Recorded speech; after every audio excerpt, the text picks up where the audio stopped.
الحمد لله وكفى وسلام على عباده الذين اصطفى أما بعد أعوذ بالله من الشيطان الرجيم بسم الله الرحمن الرحيم فقلت استغفروا ربكم إنه كان غفارا وقال تعالى في مقام آخر إن الحسنات يذهبن السيئات صدق الله العظيم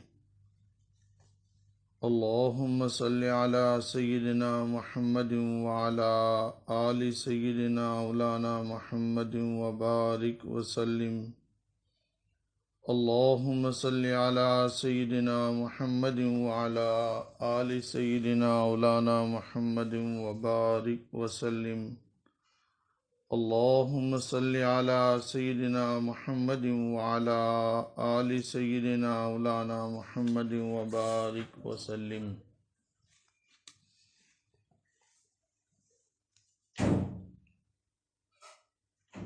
پچھلی مجلس کے اندر یہ بات بتلائی گئی تھی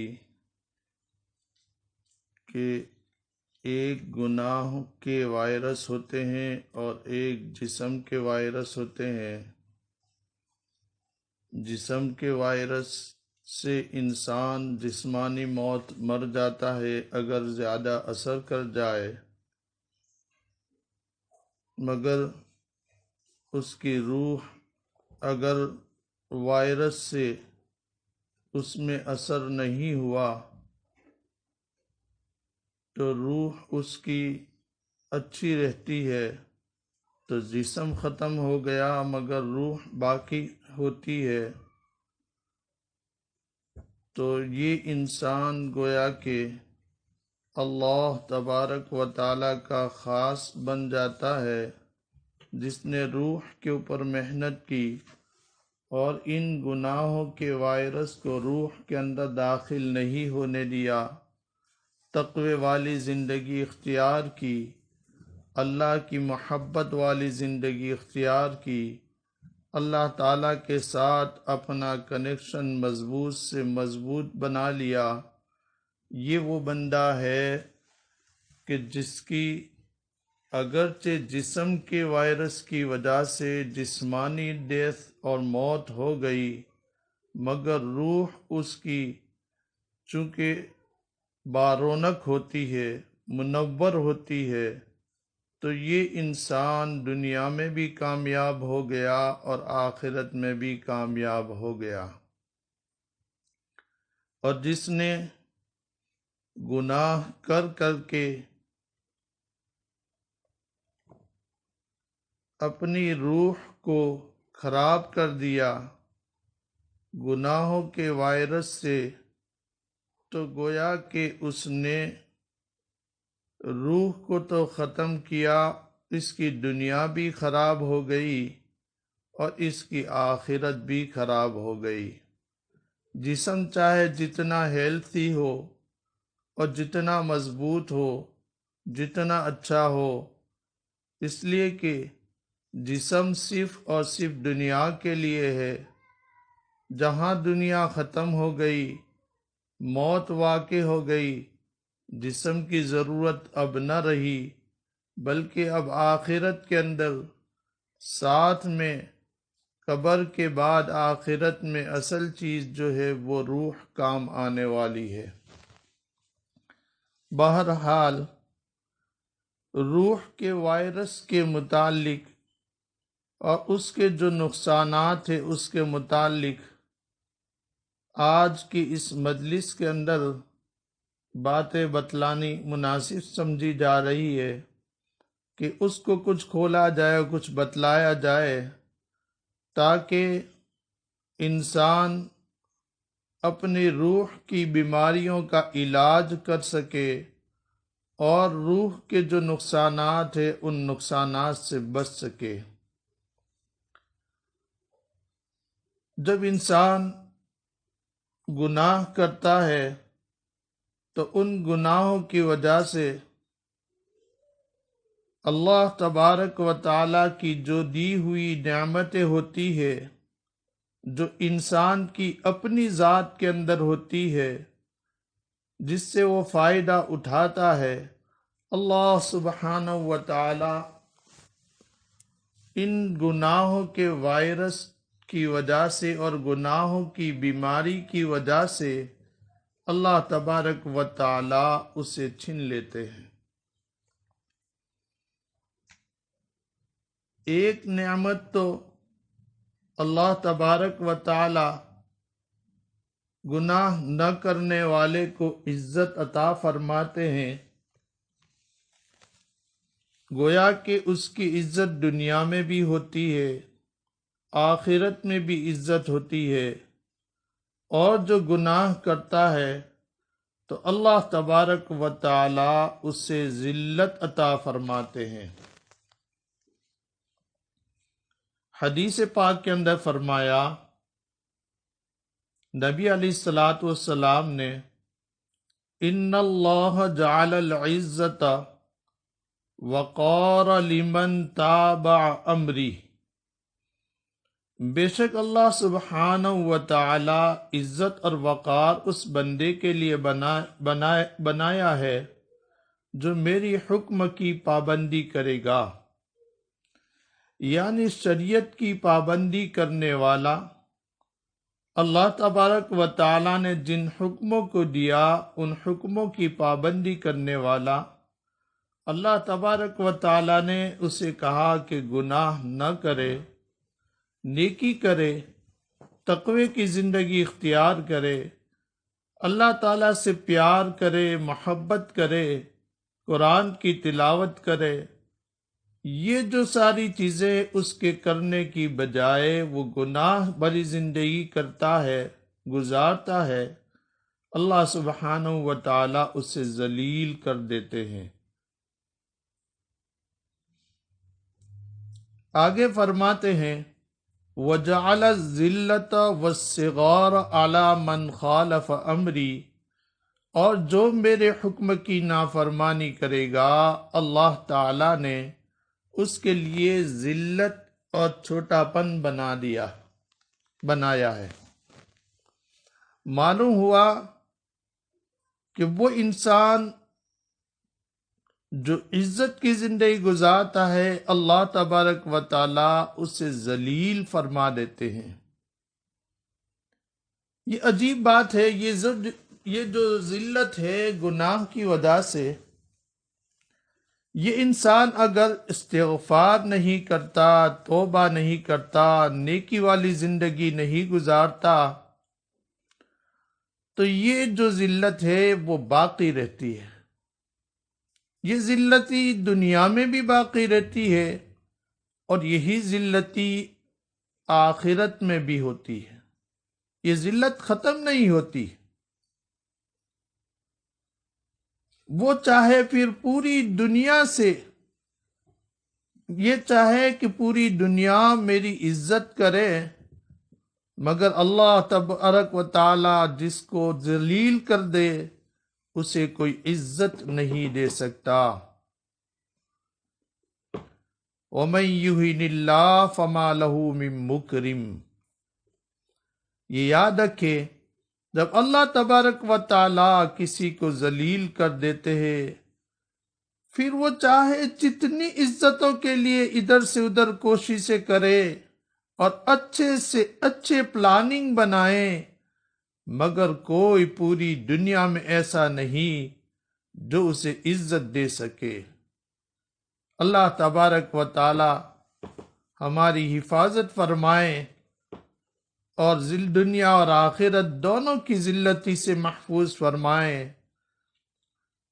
اگر ہم گناہ بری زندگی گزار رہے ہیں تو آج ہی اس بات کو سن کر اور نبی علیہ الصلوۃ والسلام کے اس فرمان کو سن کر فیصلہ کر لیں کہ ہم آج سے توبہ کرتے ہیں اور انشاءاللہ ثم انشاءاللہ آئندہ نیکوکاری کی زندگی گزاریں گے، تاکہ نیکیوں کی برکت سے ہمارے گناہ نکل جائیں، مٹ جائیں، اور ہم عزتوں کی زندگی ہم دنیا میں بھی گزاریں اور آخرت میں بھی اللہ تبارک و تعالی عزت عطا فرمائے۔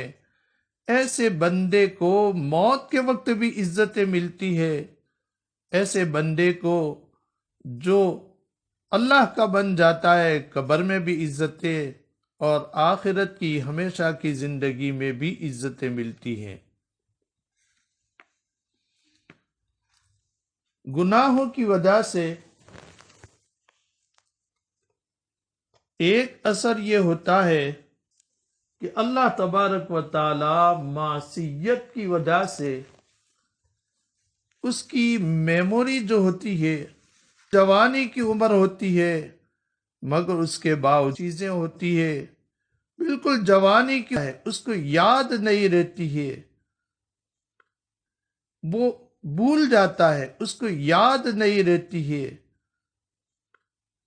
تو بہت ساری چیزیں یہ گناہوں کی وجہ سے ایک نقصان حافظے کا ہوتا ہے کہ حافظہ کمزور ہو جاتا ہے،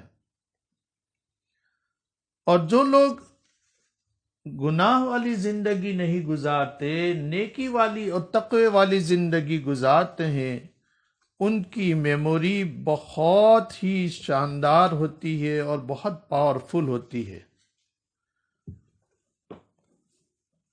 تو اس وجہ سے بھی ہمیں گناہ سے توبہ کرنی چاہیے اور نیکی کی زندگی گزارنی چاہیے۔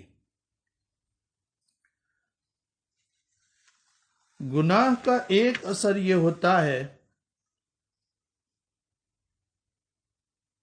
کہ اس کے گھر والے اور اس کے درمیان محبتیں نہیں ہوتی ہے، آپس میں عداوتیں ہوتی ہے، گھر سکون کی چیز ہوتی ہے مگر وہ اندر گھر میں جاتا ہے، اسے وحشت لگتی ہے، اسے اچھا نہیں لگتا، اس کا جی نہیں لگتا، گھر والوں کو بھی اس سے وحشت ہوتی ہے اور اس کو بھی گھر والوں سے وحشت ہوتی ہے۔ تو اس لیے کہ عام طور پر چونکہ گناہ کرنے کی وجہ سے اس کے روح کے اندر، اس کے قلب کے اندر چونکہ نور نہیں ہوتا ہے، تو اس وجہ سے اس اندھیرے کی وجہ سے ایک بے چینی کی کیفیت پیدا ہو جاتی ہے۔ اللہ تبارک و تعالی ہماری حفاظت فرمائے، اور جو نیکوکاری کی زندگی اور تقوی کی زندگی گزارتا ہے تو گھر والے بھی اس کے انتظار میں ہوتے ہیں، گھر کے لوگوں میں محبتیں ہوتی ہے، بچوں میں محبتیں ہوتی ہے، شوہر ہے خاوند ہے تو خاوند کی محبت بیوی میں ہوتی ہے، بیوی کی محبت خاوند میں ہوتی ہے، اور باپ ہے تو باپ کی محبت بچوں میں ہوتی ہے اور بچوں کی محبت باپ میں ہوتی ہے۔ یہ نعمتیں ہوتی ہے تقوی کی وجہ سے اور گناہوں سے بچنے کی وجہ سے۔ اس لیے ضروری ہے کہ گناہوں سے توبہ کرے اور استغفار کی کثرت کرے تاکہ ہمیں گھروں میں بھی سکون نصیب ہو جائے۔ گناہ کا ایک اثر یہ ہوتا ہے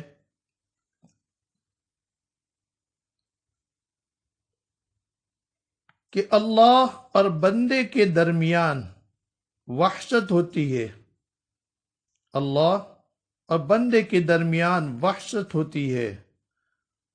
بندے کو اللہ تبارک و اللہ تعالیٰ کا تذکرہ جب کیا جاتا ہے اسے اچھا نہیں لگتا، اللہ تعالیٰ کی باتیں کی جاتی ہے اسے اچھی نہیں لگتی، داڑھی رکھنے کے لیے کہا جائے اسے اچھا نہیں لگتا، سنت کے مطابق زندگی گزارنے کے لیے کہا جائے اسے اچھا نہیں لگتا، کفر کی باتیں، فاسق و فاجر کی باتیں، گناہوں کی باتیں، یہ ساری چیزیں اسے اچھی لگنے لگتی ہے، گویا کہ اللہ تبارک و تعالی کے درمیان کا اس کا جو تعلق ہے وہ ختم ہو جاتا ہے گناہوں کی وجہ سے۔ ثم بینہ و بین اللہ تعالی، اللہ کے درمیان اور اللہ بندے کے درمیان وحشت کا تعلق بن جاتا ہے، اس کا تعلق ختم ہو جاتا ہے۔ آگے گناہ کا ایک اثر یہ بھی ہوتا ہے کہ گناہ کی وجہ سے جو بندہ گناہ کرتا ہے اس کے چہرے کی رونق، اس کی رونق چلی جاتی ہے۔ ایک نور ہوتا ہے جو اللہ تبارک و تعالی نیکی تقوی کی برکت سے، اللہ کے تعلق اور محبت کی وجہ سے اللہ تبارک و تعالی جہاں قلب کو نورانی بناتے ہیں، وہیں پر اللہ تبارک و تعالی اس نور کو چہرے پر بھی سجا دیتے ہیں۔ اس بندے کا چہرہ بارونق ہوتا ہے، اور اس بندے کے چہرے کو دیکھ کر انسان اندازہ لگا لیتا ہے کہ یہ کوئی نیک اور تقوی والا آدمی اور اللہ کے ساتھ تعلق والا بندہ ہے۔ جس طریقے سے حضرت شاہ صاحب رحمۃ اللہ علیہ، شاہ انور شاہ کشمیری رحمۃ اللہ علیہ کے متعلق کتابوں میں بات لکھی ہے کہ حضرت انور شاہ کشمیری رحمۃ اللہ علیہ کو اللہ تبارک و تعالی نے نیکی اور تقوی کی ایسی زندگی دی تھی، انہوں نے ایسی تقوی والی زندگی گزاری کہ ان کا چہرہ بہت پر نور تھا۔ ان کے پاس کچھ ہندو لوگ آئے، اور ہندو لوگ نے جب حضرت کا چہرہ انور کو دیکھا تو حضرت کشمیری رحمت اللہ علیہ کے چہرے کو دیکھتے ہی ان لوگوں نے کلمہ پڑھا اور مسلمان ہو گئے۔ جب یہ لوگ کلمہ پڑھ کے مسلمان ہوئے تو جب دوسرے جو ہندو لوگ تھے ان کے ساتھ والے ان کے پاس جب گئے تو انہوں نے کہا کہ یہ تم نے کیا کیا؟ تو یہ جو مسلمان ہوئے تھے جو ہندو، انہوں نے کہا کہ ہم نے جب جا کے دیکھا تو ان کے چہرے کو دیکھ کر ہمارا دل نے یہ گواہی دی کہ یہ کسی جھوٹے انسان کا چہرہ نہیں۔ اس چہرے کو دیکھ کر چونکہ ہمیں محسوس ہوا کہ یہ جھوٹے کا چہرہ نہیں، تو اس کی وجہ سے ہم نے کلمہ پڑھ لیا اور اسلام کو قبول کر لیا۔ دیکھیں تقوی کی کیسی برکت ہوئی کہ تقوی کا نور چہرے کے اوپر سج گیا، اور اس چہرے کے اوپر سج جانے کی وجہ سے اللہ تبارک و تعالی نے ان کو، ہندوؤں کو ہدایت عطا فرمائی، اور اس چہرے کو دیکھ کر انہوں نے کلمے کو پڑھ لیا اور مسلمان ہو گئے۔ تو گنہگار کے چہرے کے اوپر ایک وحشت ہوتی ہے، یہاں تک کہ بسا اوقات گنہگار جب گناہ کرتا ہے تو اس گناہ کی بدبو بھی فرشتوں کو محسوس ہوتی ہے۔ گناہ کی بدبو نکلتی ہے تو یہ فرشتوں کو محسوس ہوتی ہے۔ جس طریقے سے نیکی اور تقوی کی زندگی گزارنے والوں سے خوشبوئیں آیا کرتی ہے، اسی طریقے سے گنہگاروں سے بدبو آتی ہے۔ بہت سارے نیک لوگ اور اللہ والے لوگ تقوی کی زندگی گزارتے ہیں تو انہیں ان کے اندر سے خوشبو محسوس ہوتی ہے، اور بہت سارے ایسے بھی ہیں جن کے انتقال کے بعد ان کی قبروں کی مٹیوں سے بھی خوشبو آیا کرتی تھی۔ اسی طریقے سے اور چونکہ تقوی کی زندگی گزارنے کی برکت ایسی ہوتی ہے کہ اللہ تبارک و تعالی باطن کو منور بھی کر دیتے ہیں، اور باطن کے اندر بصیرت عطا فرما دیتے ہیں۔ ایک تو ہوتی ہے ظاہر کی آنکھیں اور ایک ہوتی ہے باطن کی آنکھیں۔ اللہ تبارک و تعالی تقوی کی زندگی گزارنے کی وجہ سے اور اللہ تبارک و تعالی کے ساتھ محبت کرنے کی وجہ سے گناہوں سے بچ کر اپنے آپ کو بچا کر زندگی گزارنے کی برکت سے اللہ تعالیٰ یہ نعمت عطا فرماتے ہیں۔ چنانچہ اسی طرح کا ایک واقعہ ہے شاہ عبدالعزیز رحمۃ اللہ علیہ کا۔ یہ شاہ عبدالعزیز رحمۃ اللہ علیہ شاہ ولی اللہ محدث دہلوی رحمۃ اللہ علیہ کے صاحبزادے ہیں، اور یہ ان کے جانشین تھے۔ یہ شاہ عبدالعزیز رحمۃ اللہ علیہ یہ بھی خود محدث تھے بہت بڑے، اور ان کے بھی بہت بڑے بڑے شاگرد تھے، اور وقت کے اکابر ان کے شاگردوں میں سے بنے۔ اللہ تبارک و تعالی نے انہیں بھی عجیب تقوی عطا فرمایا تھا، اور عجیب اللہ تبارک و تعالی نے ان کے چہرے کو بھی منور بنایا تھا۔ یہ احادیث شریف پڑھاتے تھے، اور ان کا ایک مدرسہ تھا دہلی کے جامع مسجد سے تھوڑے فاصلے کے اوپر، اور وہیں پر ان کا گھر بھی تھا۔ حضرت ہمیشہ نماز وہیں پڑھا کرتے تھے، اور جمعہ کے لیے حضرت جمعہ کے دن جامع مسجد جایا کرتے تھے۔ ہر جمعہ کو وہ اپنے گھر سے نکلتے تھے، اپنی جگہ سے، اور تھوڑے فاصلے کے اوپر جامع مسجد ہوا کرتی تھی، تو وہیں پر جا کر حضرت جمعہ کی نماز ادا کرتے تھے۔ حضرت کے ایک خادم تھے جن کا نام فصیح الدین تھا۔ وہ حضرت کو ہر جمعہ کو لے جاتے تھے۔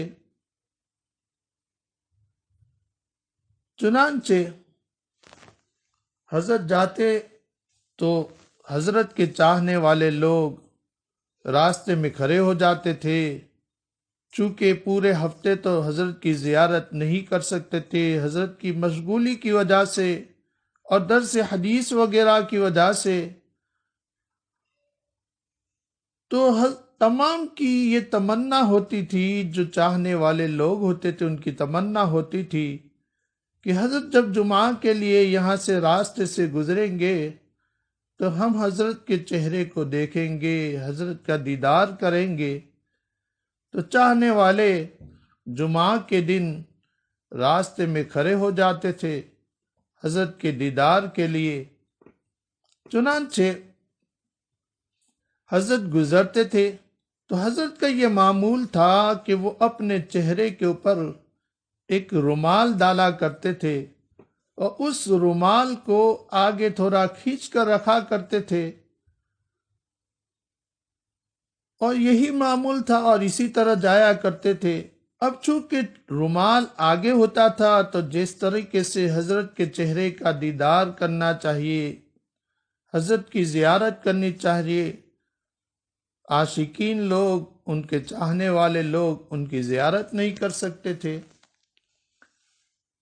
تو کچھ لوگوں نے ان کے خادم سے شکایت کی اور بتلایا کہ ہم پورے ہفتے انتظار کرتے ہیں کہ حضرت نکلیں گے اور جامع مسجد میں جائیں گے تو حضرت کی زیارت ہو جائے گی، اور اللہ والوں کے چہروں کی زیارت کرنا یہ بھی ثواب سے خالی نہیں، یہ ایک عبادت ہے۔ تو گویا یہ تمنا لے کر ہر کوئی کھڑا ہوتا تھا۔ تو ان لوگوں نے کہا کہ حضرت جب گزرتے ہیں تو چہرے کے اوپر وہ جو رومال جو ڈالتے ہیں وہ آگے اتنا زیادہ ہوتا ہے، گھونگھٹ سا بن جاتا ہے، اور ہم حضرت کے چہرے کو نہیں دیکھ سکتے۔ بس اوقات یہ ہوتا ہے کہ جو خادم لوگ ہوتے ہیں وہ ذرا پرانے ہوتے ہیں تو وہ ان کی ہمتیں بھی کچھ بڑھ جایا کرتی ہے، تو بہت سارے سوالات جو عام لوگ نہیں پوچھ سکتے ہیں وہ اس طرح کے پرانے لوگ اور خاص لوگ وہ پوچھ لیتے ہیں ہمت کر کے۔ چنانچہ یہی شکایت اور یہی چیز یہ جو ان کے خادم تھے حضرت کے، انہوں نے ان سے کی، اسی طرح جا رہے تھے جمعہ کے لیے تو فرمایا حضرت آپ جب اتنا زیادہ اپنے رومال کو آگے کر لیتے ہیں، لوگ پورے ہفتے سے انتظار میں ہوتے ہیں آپ کی زیارت اور دیدار کے لیے، تو پھر وہ بیچارے محروم ہو جاتے ہیں۔ جب انہوں نے یہ الفاظ کہے، حضرت نے اسی وقت اپنے سر کے اوپر سے اپنا رومال مبارک اتارا اور یہ جو خادم فصیح الدین تھے ان کے اوپر ڈالا۔ فرماتے ہیں کہ یہ جیسے ہی ڈالنا تھا کہ تھوڑی دیر کے بعد کیا منظر ہوتا ہے، یہ جو خادم ہیں یہ تو بالکل فینڈ ہو کر گر گئے اور غش کھا کر گرے۔ تھوڑی دیر کے بعد جب ہوش آیا تو پوچھنے والوں نے ان سے پوچھا، ان کو اٹھایا اور اس کے بعد پھر پوچھا کہ آخر کیا ہوا، کیوں آپ ایسے گر گئے؟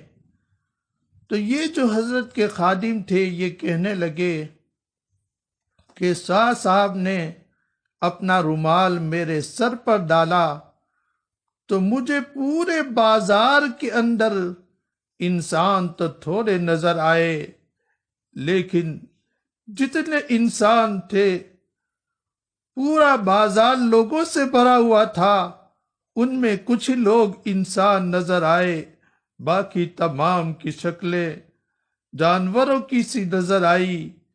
کسی کی شکل کتے کی طرح تھی، کسی کی خنزیر کی طرح تھی، کسی کی کچھ تھی، کسی کی کچھ تھی۔ تو اس کی وجہ سے اس طرح کی شکلیں مجھے نظر آئی۔ فرماتے ہیں یہ شکلیں کیوں نظر آئی؟ اس لیے کہ ان گناہوں کے اثرات کی وجہ سے یہ جتنے انسان کوئی سودی کاروبار کر رہا تھا، کوئی سود کھا رہا تھا، کوئی کیا کر رہا تھا، کوئی کیسے گناہ میں مبتلا تھا، کوئی کیسے گناہ میں مبتلا تھا، جس کی وجہ سے یہ شکلیں انہیں نظر آئی، اور یہی وجہ تھی کہ وہ ساروں کو دیکھنا نہیں چاہتے تھے۔ تو بہرحال اللہ تبارک و تعالی اپنے پیاروں اور تقوی والوں کو یہ بصیرت عطا فرماتے ہیں اور یہ آنکھیں عطا فرما دیتے ہیں کہ اس وجہ سے ان کو یہ چیزیں ایسی نظر آیا کرتی ہے۔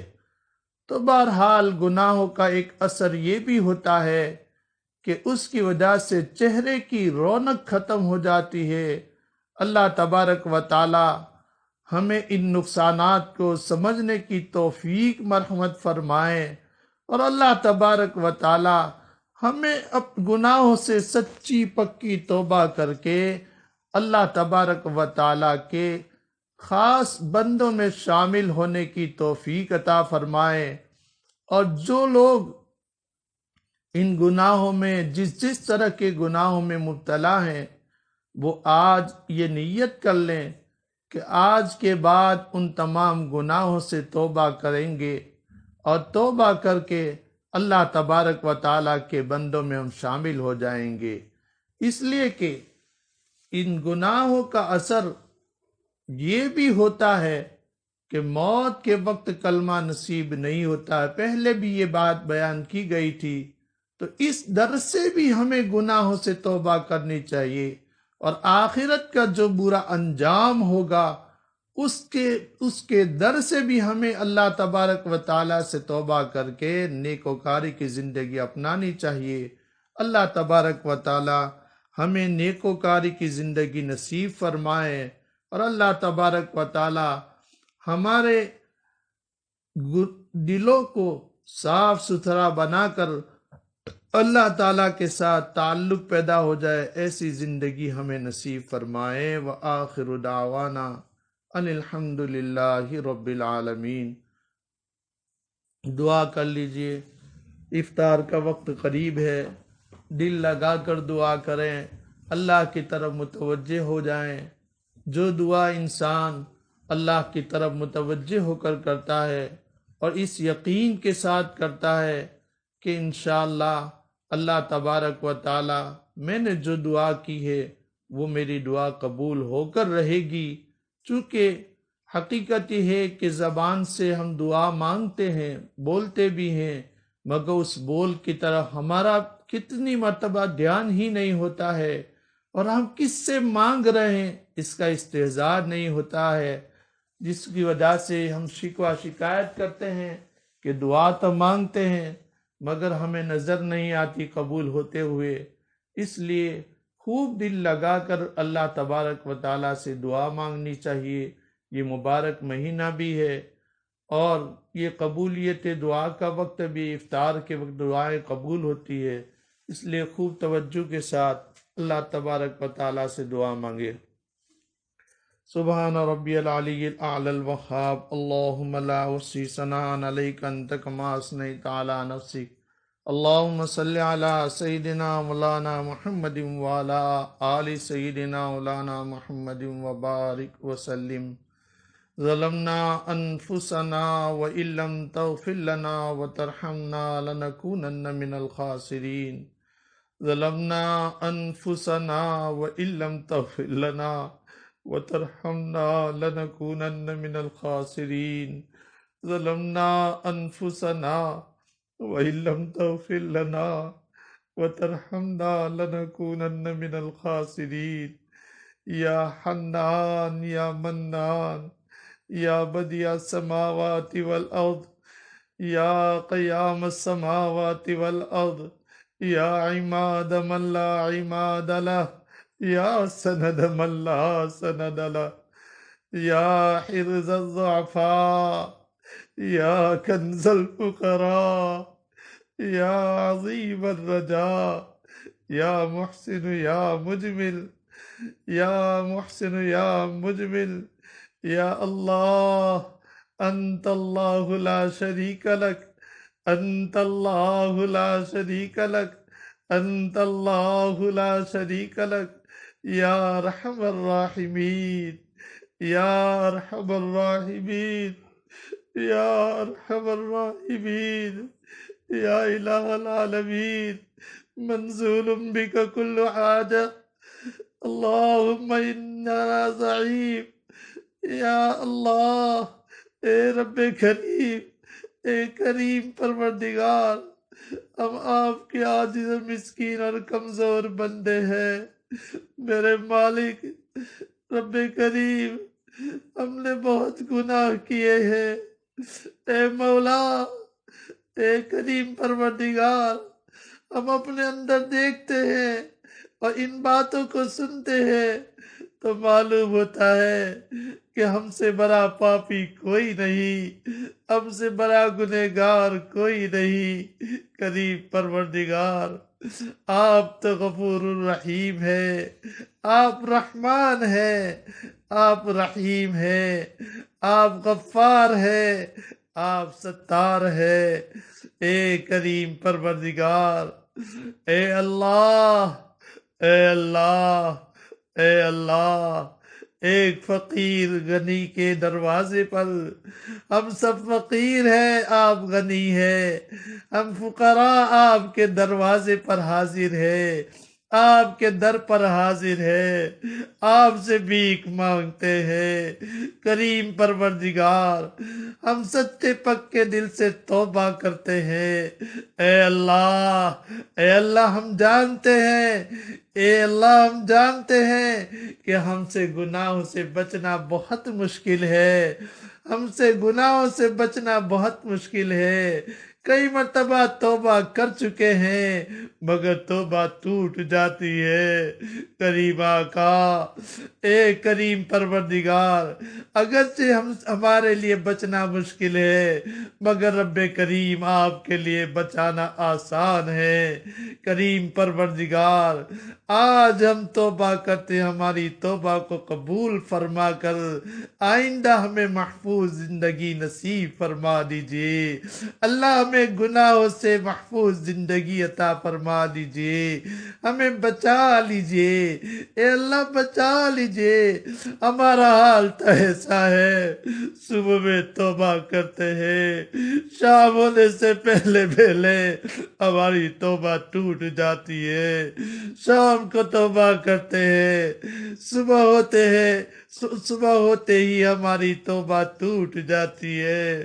میرے مالک، اے مولا، بچنے کی توفیق بھی عطا فرما دیجئے، بچنے کی راہیں بھی کھول دیجئے، اے اللہ توفیق بھی عطا فرما دیجئے۔ بچنے کے لیے جن قوتوں کی اور جن اسباب و وسائل کی ضرورت ہے وہ اسباب و وسائل بھی عطا فرما دیجئے۔ کریم پروردگار، جب یوسف علیہ السلام نے بچنے کے لیے آپ کو پکارا، آپ نے ان کو بچا لیا۔ ہم بھی آج مولا کریم، ہم بھی آج آپ کو پکارتے ہیں، ہمارے لیے بچنا بہت مشکل ہے، ہر طرف گناہوں کا ماحول ہے۔ اے اللہ، خصوصاً ہمارے نوجوان، اے مولا کریم، ہمارے نوجوان، اے اللہ، ہر ایک روتا ہے اور کہتا ہے ہمارے لیے بچنا بہت مشکل ہے، ہم بچنے کا ارادہ کرتے مگر بچ نہیں سکتے ہیں۔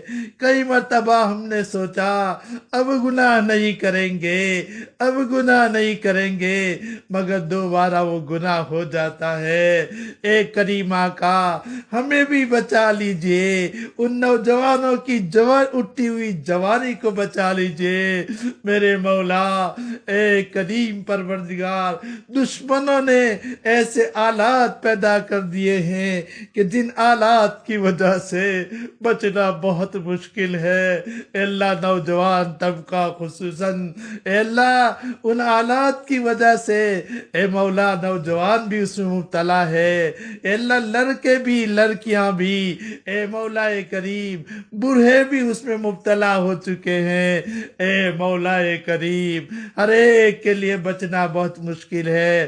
جس کے پاس گناہ کرنے کی قوت و طاقت نہیں ہے وہ بھی حسرتوں کے ساتھ ایسے گناہ میں مبتلا ہوتے ہیں، کریم پروردگار، کہ جس سے شرمندگی ہوتی ہے۔ اے اللہ، ایسے آلات ہیں، اے کریم پروردگار، 24 گھنٹے مولا اسی کے اندر لگے ہوئے ہوتے ہیں۔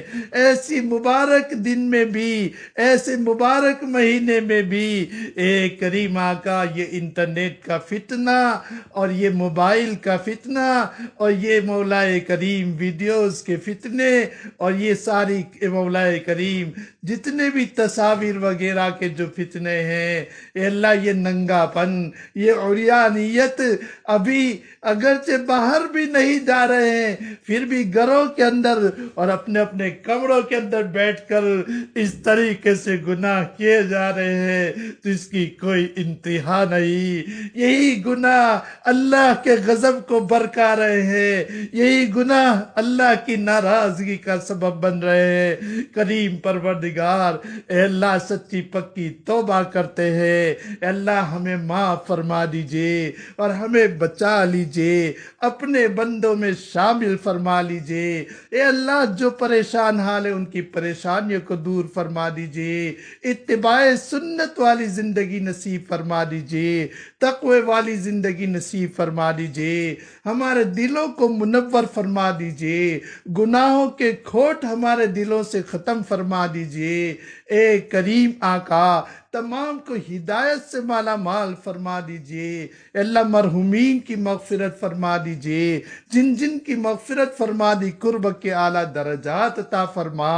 رب کریم، اپنا قرب نصیب فرما، اپنا قرب حاصل ہونے کے بعد دوری سے حفاظت فرما، اب آپ کا بن جانے کے بعد شیطان کا بننے سے محفوظ فرما۔ اے کریم آقا، رحمت فرما دیجئے، گھروں میں سکون پیدا فرما دیجئے، رحمتوں کا نزول فرما دیجئے، برکت عطا فرما دیجئے، رحمت عطا فرما دیجئے، زندگی برکت والی بنا دیجئے، زندگی میں چین و سکون عطا فرما دیجئے۔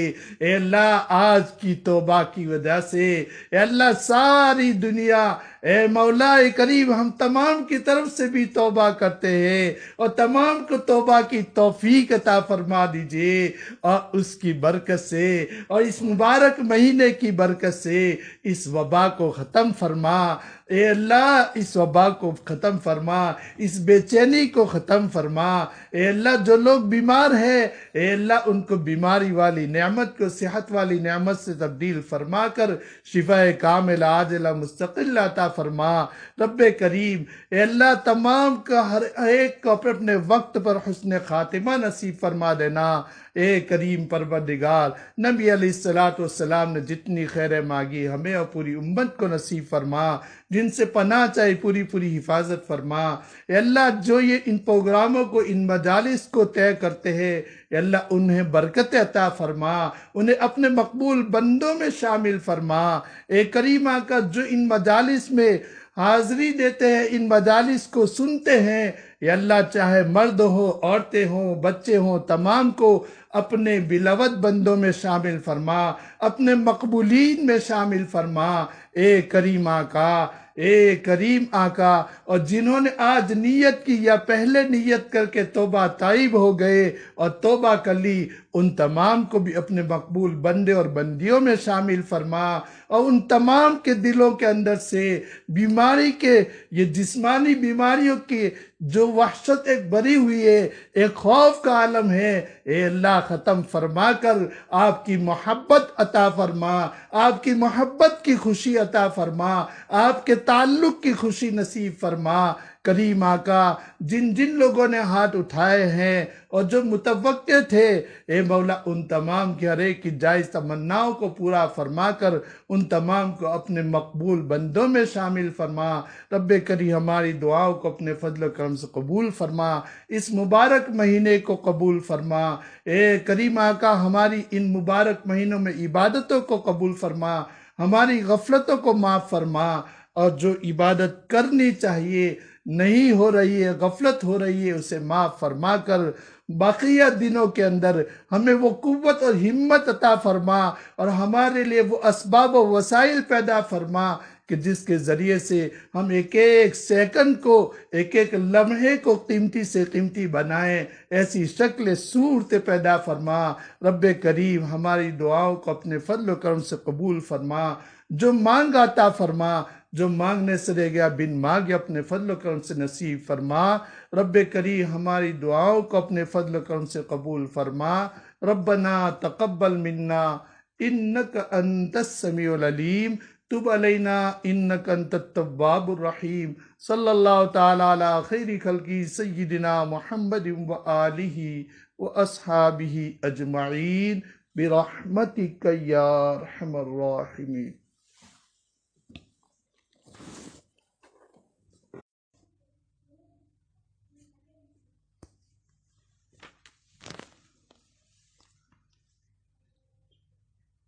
الحمدللہ الحمدللہ وکفا وسلام علی عبادہ الذین اصطفیٰ، اما بعد، اعوذ باللہ من الشیطان الرجیم، بسم اللہ الرحمن الرحیم،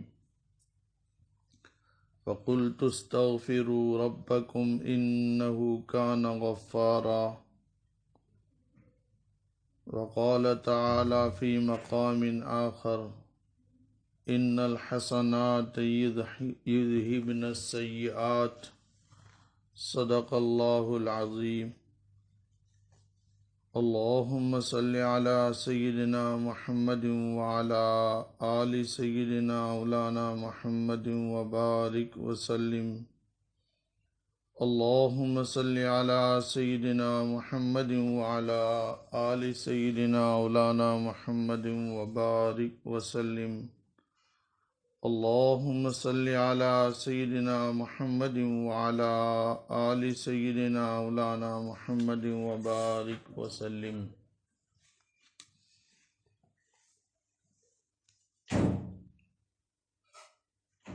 پچھلی مجلس کے اندر یہ بات بتلائی گئی تھی کہ ایک گناہ کے وائرس ہوتے ہیں اور ایک جسم کے وائرس ہوتے ہیں۔ جسم کے وائرس سے انسان جسمانی موت مر جاتا ہے اگر زیادہ اثر کر جائے، مگر اس کی روح اگر